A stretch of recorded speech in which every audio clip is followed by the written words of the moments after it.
Good evening and a very warm welcome to tonight's webinar, When You Leave the Life You Know Behind and Start for a Bigger Purpose. My name is Veronica Peters and it's my absolute pleasure to host this webinar for you. I'm Chief Philanthropy Officer with the Opportunity International Australia. And we are really in for a treat tonight as we hear from Elca Grobler.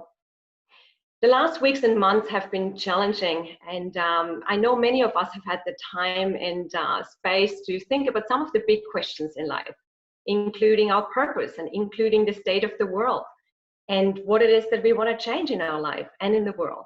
And tonight, Elca is going to share about her journey, and I know it's going to be a very thought-provoking conversation we're going to have. But a few things to start with. Tonight is really going to be an interactive session. So I would love for you to use the question and answer option at the bottom to submit your questions, and we'll get to that later on, but you can submit your question anytime from now on. You can also chat with each other. We have got a great crowd logged in tonight, and feel free to share any feedback you might have, any comments, or introduce yourselves to each other. You can do that in the chat option. For those of you who are new to Opportunity, I'd just like to share a few sentences about who we are. Basically, we've been around for 45 years. Our founder was Australian, David Wiseau, and effectively we are providing loans, small loans for people living in poverty. A small loan can go a long way. Sometimes a few $100s can help somebody start their own business. And a family might use that to feed their children, clothe their children, send their kids to school. 95% of our clients are women. And every single time when they start a business and they repay the loan, the money gets used again, recycled, and more people can be helped out of poverty. 98% of all loans are being repaid. So what we have learned in the 45 years that we have worked to eradicate poverty is that there's three factors that keeps people trapped into poverty besides the need for livelihoods. And these are education, their safety, and their health. And so in addition to our livelihood programs, we also provide programs in these areas to come alongside people. And tonight you're going to hear from Elca, who is the founder of our safety program. And our partner is called My Choices. That's the organization she started. Today, we are helping 6.7 million people to get out of poverty. That's families. So if you multiply it, 6.7 million families, each family about five people. So that's over 30 million people that we are reaching. But the need is so much bigger. And so thank you for considering partnering with Opportunity. But now let me get to introduce Elca to you. Elca has a background in finance and in management, and she holds a CFA and an MBA before she became a global development expert. Elca has received award after award, including the 50 Most Impactful Social Innovative Award. And under her leadership, over 8,800 cases of domestic violence have been resolved peacefully in India, and over 2.3 million people have been educated in the prevention of the risks of human trafficking. So it's my absolute pleasure to introduce Elca to you. Welcome, Elca. Elca, you are mute. We need you to switch the mute button. Thank you. Thank you so much, Veronica, and it's my honor to talk about our work in India. Thank you, Elca. I remember, Elca, you and I go back a long time, actually. We met over a decade ago when both you and I had small children, and you had a corporate career. And I mean, I remember your kids were under 10 years old when you decided to pack everybody up and move to India. And I have fond memories of the time. I mean, you had so much zest for life, and you still do. But I just wonder if you could take us back to those early days and just share about what planted the seeds in you to move to India, and how long did it take for those seeds to germinate before you acted? Thank you. So I always say a dream is something that you want to do, and a calling is something that you have to do. I believe that God has planted a seed in all of our lives. And this seed is unique to each one of us. For some, it's injustice.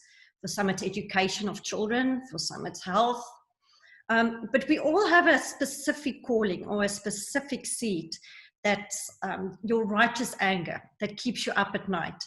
And the seed that's been planted in my life is social injustice, and specifically for women and girls.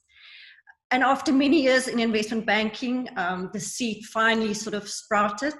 And I think I was ready to follow my calling and do my life's work. And so our family packed up, resigned, and moved to India to work with women and girls. Okay, so you came to India. So what did you find? When I arrived in India, I thought I'm going to use my financial skills to help the women with financial empowerment, but not on my own, sort of joining an organization that I can help. And I met with so many women and small women groups. And when you sit with them, after a couple of sentences, they normally open up. And when they started talking, what they spoke about was the abuse that they face at home. And so even though financial empowerment is extremely important, if you can't keep your finances and you are not free and you are locked up every day, that doesn't mean much to you. So I soon realized that for us, we're going to have to focus on domestic violence and not so much the financial freedom. I always say that India can overwhelm you with her love, but she can also destroy you with her violence, especially if you are a woman or a girl. And allow me just to put that into perspective. So it's official, India is the most dangerous place in the world to be born as a baby girl. And this follows her for the rest of her life. So close to 49% of married women in India face domestic violence or abuse. In India, if we look at sexual slavery, 40% of the sexual slaves are actually children. And so these young girls are held captive in brothels where they are beaten every day and raped up to 30 times a day. And the average age of these girls are only 12 years old. And I think for us, the really big thing is that only 1% of these girls will ever get rescued. And so that's what we found, or that's what I found when I got to India. But these statistics are absolutely confronting. I mean, it is just, you know, as a mother, the thought of a 12-year-old girl, you know, being taken and being, you know, put into sex trafficking. I mean, it is just so incomprehensible.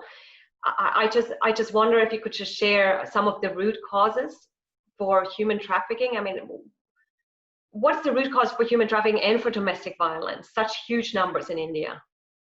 So a big portion of India's population still implement the dowry system. So what does this mean?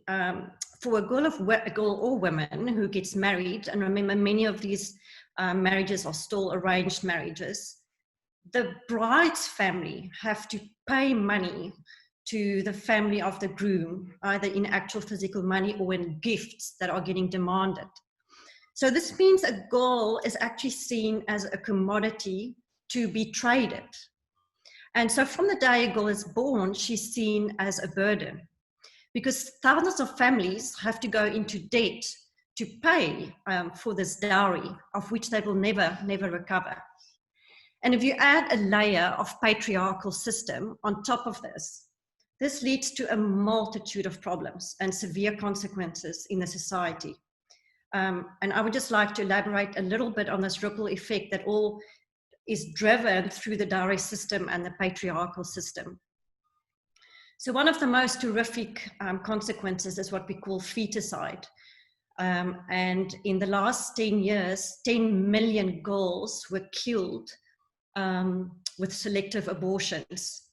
And so, I mean, to be killed before you are even born is horrific. But not only that, in the last 50 years, 50 million girls were exterminated from the population. And that's so once they're born, they are basically just left to die. 50 million.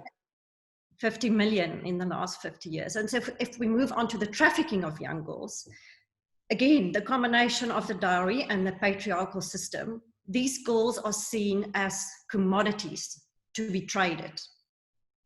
So 98% of the trafficking that happens in India happens within its own borders.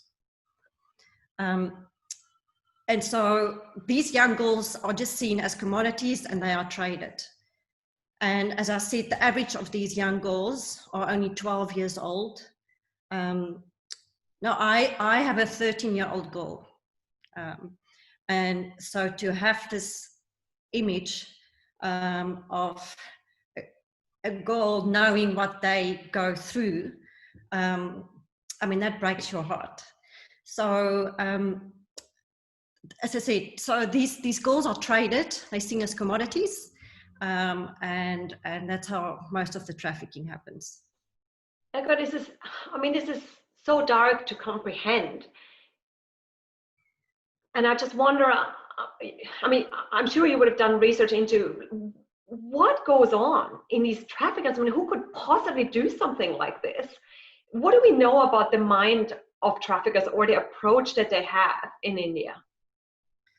So yes, Veronica, we did about 18-month research before we moved from adding to our domestic violence work or program for anti-trafficking. And one of the things that we found is that most of the trafficking is built on ignorance, not indifference. And that's a big difference because the fathers don't actually know that when they let their girls go, that these girls are going to get trafficked. They really think that if they let their daughter go, or 10 daughters from the village, you know, or girls from the village, that they are going to get a better life, meaning they're going to get education, they are going to get work, because that's what's being promised to families. And unfortunately, sex trafficking has become a $10 billion industry, overtaking as an organized crime, arms and drug dealing. But let me just unpack this. Why is this happening? The main reason is if you sell somebody a gun or if you sell somebody some drugs, you can only sell that once.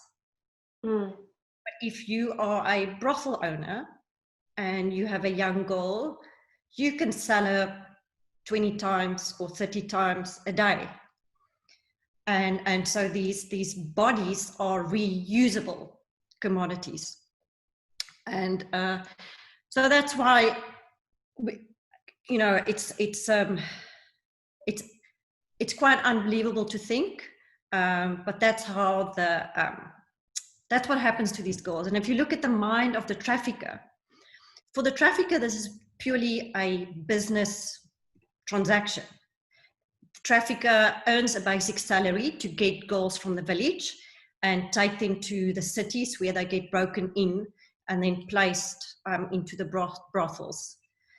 And as many of these girls are quite young, you know, by the time they maybe find out that they're actually not going to a school or they're not going to work, they're too young to actually have any resistance, you know, or to try and run away. And you must realize also that in India, if you traffic a girl from the south to the north, for example, she doesn't actually speak that language. So she's completely isolated. There's no way for her to reach out for help. And you said that only 1% gets rescued. Yes. So what is, I mean, that is so horrific to hear and to comprehend and to even, you know, you can't really process it. So I just wonder if you can share, what is the strategic solution? What is My Choices doing about this? And how have you been able to train and educate millions of people? There are a lot of organizations in the trafficking space, very credible organizations that we work with, but they focus on the prosecution of the traffickers. Some of them focus on rehabilitation or restoration of the girls in safe homes. But we could almost not find any organization that focused purely on prevention. And that was the biggest gap. And so we did all our design work on how can we get into prevention, because that actually happens in the villages. So how can we do that? We are now the largest organization in India, working across 8 states that work on prevention. And we realized that the person almost that we have to focus on most is the father, because the father is the decision maker in these families. 80% of India's families still live in rural areas, and the majority of them are fathers. So we really had to speak to the good in the father. And we've built all these skits and comic books and programs to explain to the father, who's most likely a farmer, that we talk about his crop.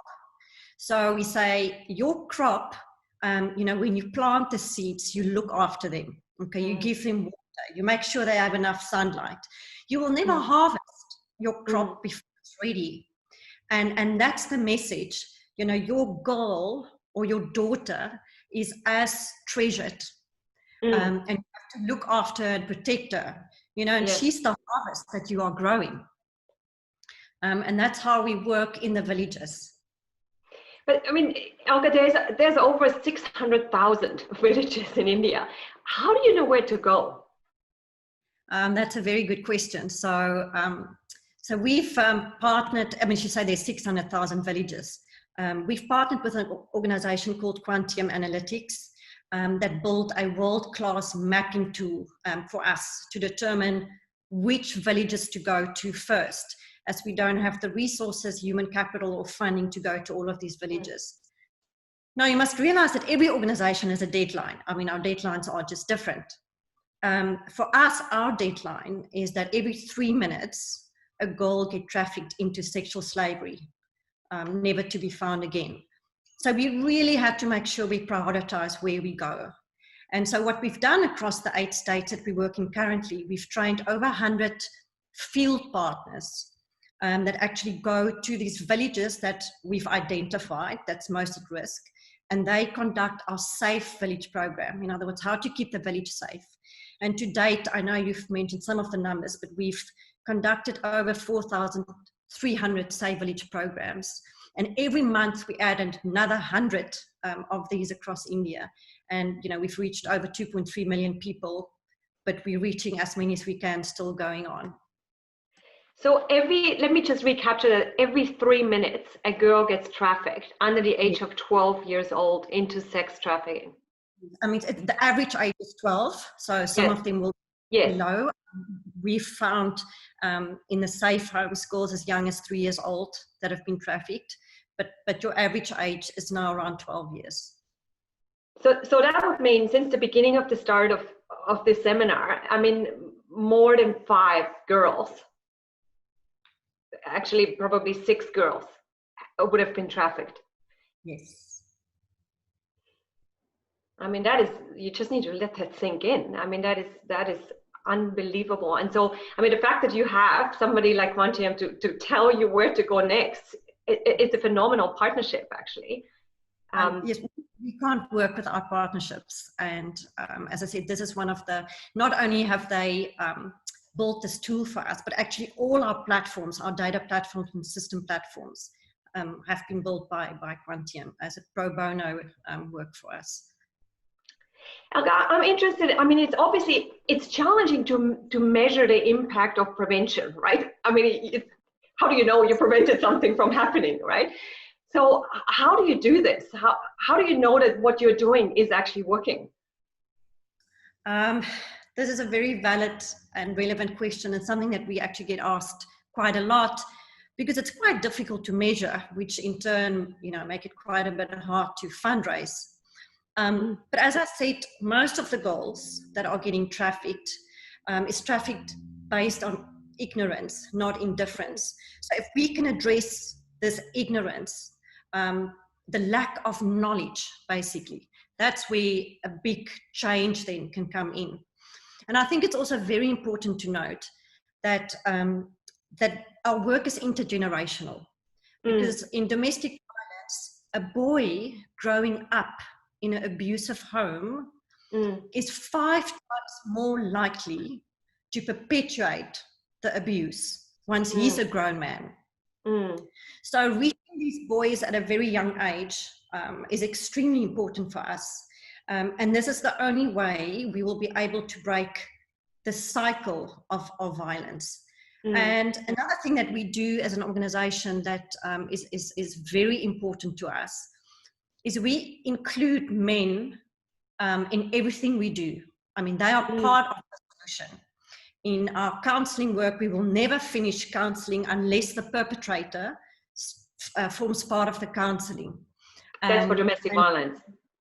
Domestic violence. And what we've done is, for example, most of our campaigns, we actually include men. So recently we had a Respect to Protect campaign where we had all the national Indian cricketers that was part of that campaign. It was called Respect to Protect. And that campaign was the best social media campaign for the empowerment of women. And one thing that I just really want to mention why prevention is so extremely valuable. If you think about it, for us, it's like standing on the rim of a pit. Once the girl falls into the pit, it's slimy, it's dark, and it's very deep. You almost never get her out. And if we can stand on the outside and almost like form like a fence with banners and trumpets and protection and people, we can prevent her from falling into that pit of which she will never come out. So that's why prevention for us is key to breaking so much of the violence and the trafficking. I can see that. I mean, the prevention, I mean, that's a great picture of the fence. Is so much more powerful than 1%, the chance of rescuing 1%. I mean, you really kind of, it's so much harder on the other side. Elca, let me ask you another question. I mean, you are a white South African woman, and I find it's intriguing. I mean, you've built an organization that is, you know, has leaders that are all Indian women.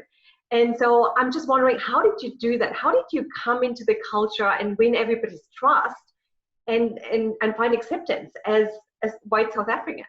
How did you not come in as the white savior with all the answers, right? I think almost the biggest attribute to that is that I actually didn't have any answers, you know, or I didn't have any solutions, because I actually came in thinking I'm going to work on finance. So, you know, I think part of that blessing was almost my ignorance, you know. I'm not a lawyer. I'm not a social worker. I'm not a psychologist. I'm not a counselor. I don't speak the local language. And I think on top of that, I didn't know much about cricket. I mean, I actually don't even know if I know a lot of it now, but I think it was my lack of answers initially that almost turned this into an advantage. So when we started with a maker program and trying to say, how can we get behind these locked doors? How can we get inside these homes? The only way we can do that is if we work with the women and the girls inside the homes. And that's how we built the Peacemaker program. And the only way we can build it is if we actually work alongside them to see, you know, how can we do this? You must realize for these women or these peacemakers, they are local women from the community. We wanted them just to be literate because we needed to do a 4-week training for these peacemakers. And for those that were so keen to do it, but who wasn't literate, they would actually bring their daughter to the 4-week training to literally just help them. And so I think, you know, the fact that we had to come up with solutions with the women around us, you know, was one of the biggest contributors that, like, I just almost, you know, started forming part of the local team. Yes. And then, you know, on the second question of how did we build confidence on the ground, you know, again, I was so out of my depth and comfort, you know, in this new culture, this new country. I had to be dependent on people around me to build my choices. There's a saying, it says, a different world cannot be built by indifferent people. So, you know, over time, I almost got surrounded by people who were strong, who were visionaries, who were doers. who were able to give up their comfort to come alongside and actually go into these uncomfortable places and do uncomfortable things. We have a word for the people working within My Choices Foundation, and we call them dragon slayers. It's become part of our DNA. And love it. It basically means it's someone that's willing to get up every morning and go and slay some dragons. Beautiful. I love that. So inspiring. Tell me, Elca, has COVID-19 changed the situation on the ground? Do you anticipate girls and women being more vulnerable as a result? Unfortunately, yes. I mean, obviously, COVID-19 has had global consequences all around the world. First of all, for us in India, more people are going to die from famine than they are actually going to die from the virus. That's the first reality. And then the second reality is we call it the pandemic within the pandemic. In the first week, we've seen a 30% increase in domestic violence in the homes. Now, for these women, they have to choose between going out on the street and getting killed by the virus, or staying inside their home and most likely being killed by the perpetrator at home. And as I said, there was, just from the cases we know of women who were willing to go out, there was a 30% hike in domestic violence. The National Child Sexual Abuse Helpline received 92,000 calls in the first 10 days of the lockdown. So we are sitting with a pandemic within a pandemic, and as an organization, we have had to change the way we work to really get alongside these women and girls. Yeah. Gosh. Elca, there's a lot of people in Australia and around the world right now who are considering, changing careers, leaving what they've always done behind, and starting something new to serve the greater good in one way or the other. What advice would you have for people who are considering a radical change? How to use their resources, influence, experience in the best way? There's an acronym that I really like, which it says SHAPE. So your shape as a person is it's spiritual gifts, but it can just be your gifts and talents, your heart, your ability, your personality, and your experience. And it's when you combine these 5 things, that's where you find the spot where you can make the most difference. And over the years, we've had photographers, cinematographers, artists, narrators, script writers coming alongside us to help us build the organization without leaving necessarily their day job, but actually adding to our impact. As I said, we've had all our system platforms and the mapping tool built by Quantium, and that equates to more than $100,000 in pro bono work. So we need all the skills and talents and abilities that people can bring to the table. But that can be from your corporate place, or your environment, or where you have the most strength, and then partner alongside us, and that's when we make the biggest impact. Well, there's lots of questions coming in. It's my last question before we got to do the question from the audience. My last question to you is, Elca, you have won a lot of leadership awards, and yet knowing you, it's not about the accolades. So I'm wondering, what gets you out of bed these days? Where to from here? There's a quote by one of my heroes, Brian Stevenson, and it says, we have to be willing to do uncomfortable things, to do inconvenient things, and that's only when the world changes. So I have to admit, it's not always easy, the work we do. Our work deals with immense pain and suffering, and in the process, our hearts are broken repeatedly. And there's this deep, I call it almost a melancholy that sits in our soul, almost every day. Some days you think the problem is so big that you're overwhelmed to address it. But I always say that courage is contagious. And that's contagious within our team, but it's also contagious within the women we work. And I look at it almost as a coin.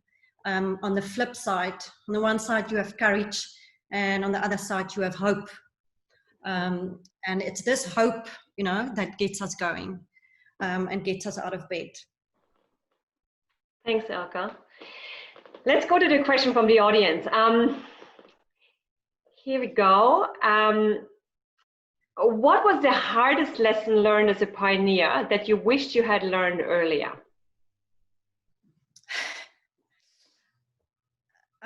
Sure. I mean, you know, for every pioneer, it will be different, you know, depending on which industry you're in or which context you are in. For me, in India, you must realize it's the most dangerous country, as I said, to be born a baby girl. And a system where we deal with so much human rights, you know, with girls and boys. And so, I mean, for me, the hardest lesson was I had to learn that my grief can't overwhelm me. Initially, I thought my grief and my sorrow is a weakness, you know, meaning that I'm not equipped to do this work. You know, how can there be so much grief? And many days you feel overwhelmed, and that's for me and the team. And it took me a long time to realize that I have to learn to harness and treasure this grief, because it's this grief that then propels you to become stronger and almost you know, get you to have more impact. And as I said, hope and courage is different sides of the coin. And I just want to say something that we realized, you know, we're not going to win this war by killing what we hate. We're only going to win this war by protecting what we love. And it's out of love, you know, and courage that we do this work. Wow. That's profound, Elca. I mean, I think in our culture, it's so countercultural to see grief as something to embrace as a driving force rather than something to escape from. So thank you for sharing that. Let's go to the next question. How do you do what you do and not get burnt out? I wish there was an easy answer. The reality is that burnout is quite a reality for us as a team, as the whole team. And there are definitely seasons where some of us are stronger and some of us are a little bit not weaker, taking more strain. But as a team, we give each other grace. We give each other hope. We give each other courage. We all have these seasons, and we have a lot of capacity building amongst our team to, you know, to work through this. And that's all I can say. But our minds weren't designed to see so much greed and lust and evil and heartache and pain. So we really have to protect ourselves also. I hear you. Oh yeah. Have you ever felt your personal safety or the safety of your team members were at risk? Definitely yes. More so my team members than myself, because I obviously spend a lot of time in the counseling centers or crisis centers and with our trafficking work, but not as much on a daily basis. But we've had times we will be in the counseling center and the perpetrator will bring his brothers or uncles, or when they would be a group of men that try and intimidate us, and they will, as they walk in, sort of just show us sort of, you know, we have knives and chili powder with us.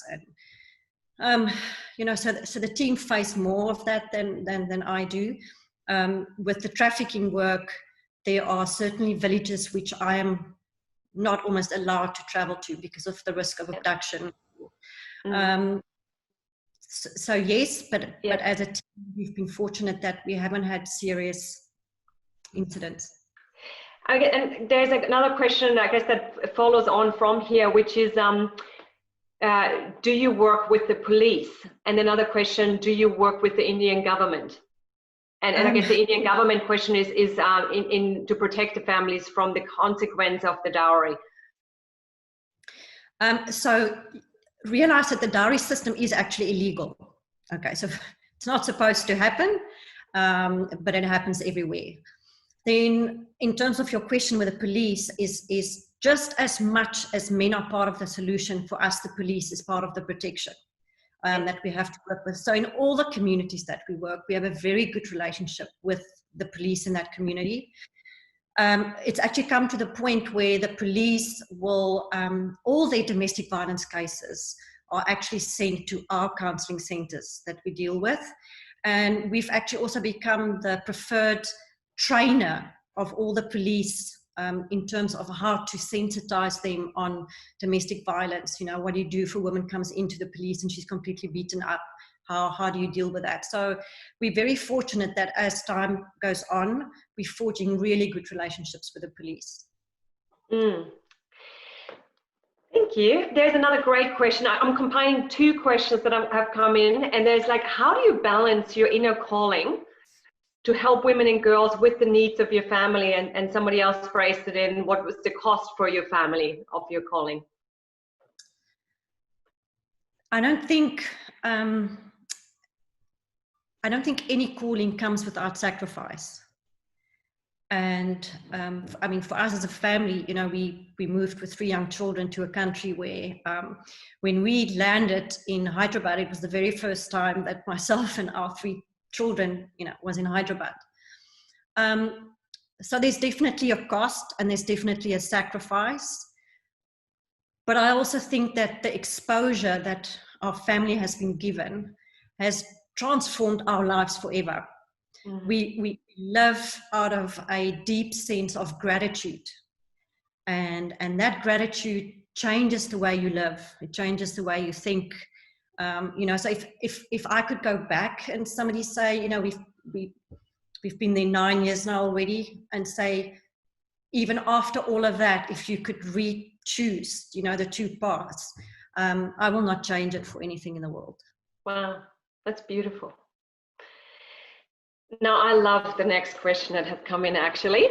The person, feel free to see me afterwards, and I will help you out. What would you do with a donation of $1 million?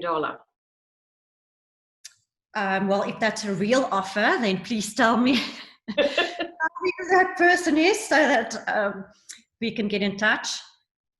We are at the moment, as I said, working across 8 states in India, and we are just adding states and adding counselling centres. Our yearly operational budget is actually close to $1 million, but all our programs and projects have been planned, you know, for a year or 2 years in advance, you know, already where we're going to go, which states we want to go into, our training and everything. So $1 million will, you know, give us a year and double our impact and double our reach, because everything is already, you know, planned. We know where we want to go and we know how we want to double our impact. So you've got a model that is ready to be scaled up. What we really need is we need to have more resources to come alongside you so that we can reach more and more girls to be protected from falling over the edge. Yes. It's as simple as that. So if we cannot, if we have a $1 million donation, that would be great. But if we collectively as a group can raise $1 million, that would be amazing as well. So no matter what size of donation you can make tonight, please consider giving towards this amazing, amazing ministry. Let's go to one more question. If you could say one thing on behalf of the ladies you serve, what would it be?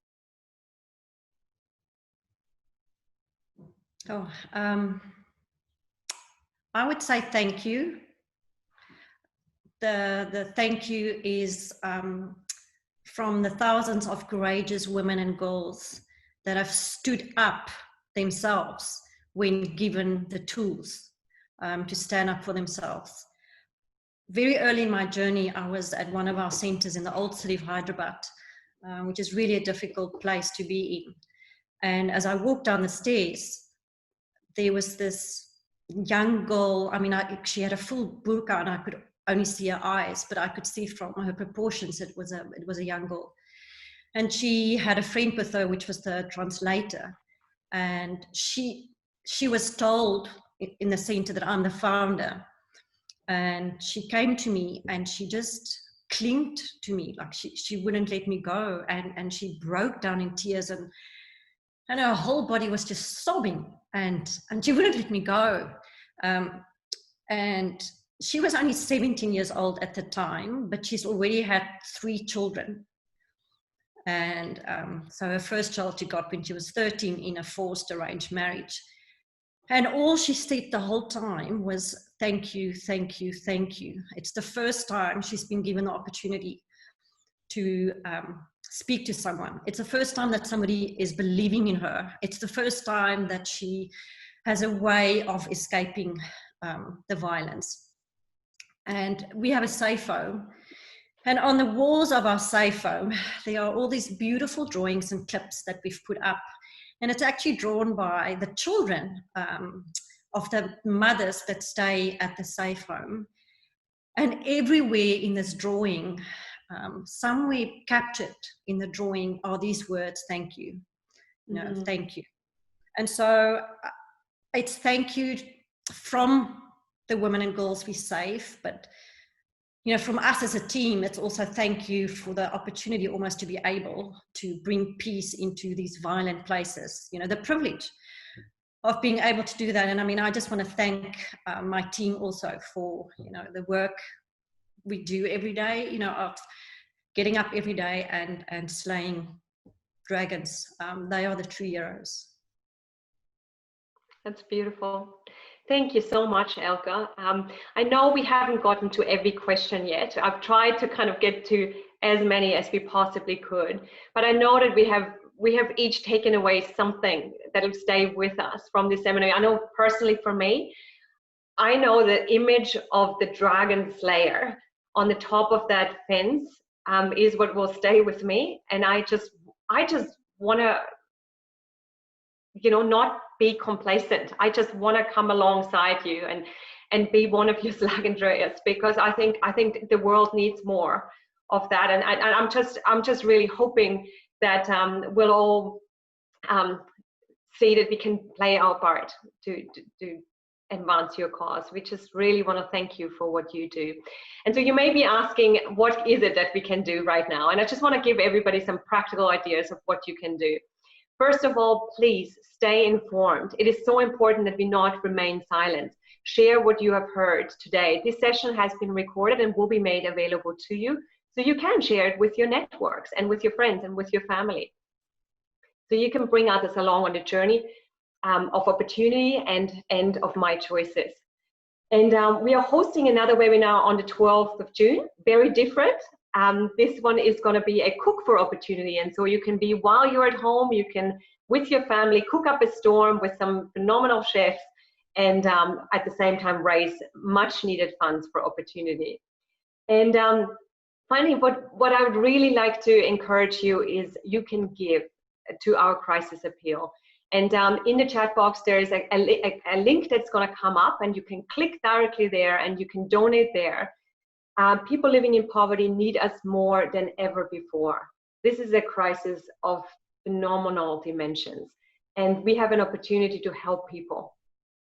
Please donate there. And if you want to give to Elca's work specifically, please do get in touch with me, and either with myself or with one of the relationship managers that we have across the country. And we can help you strategically align your philanthropic interests with Elca's phenomenal work. So I just want to say thank you again to watching us here tonight. Thank you, Elca. Do you have anything that you want to leave us with to share? I think there's just one last sentence that I would like to say, and that's that evil can only triumph if those of us who can speak and stand up keep silent. So we need everybody to come alongside on this journey, speak up, stand up. We all know what's the right thing to do. And thank you so much, Veronica, and the Opportunity team for allowing us just to share of our work. It's a real privilege. And to all the dragon slayers out there, thank you very much. Thank you so much, Elca. Everybody have a wonderful evening, and we will see you again soon. Good night. Thank you. Good night.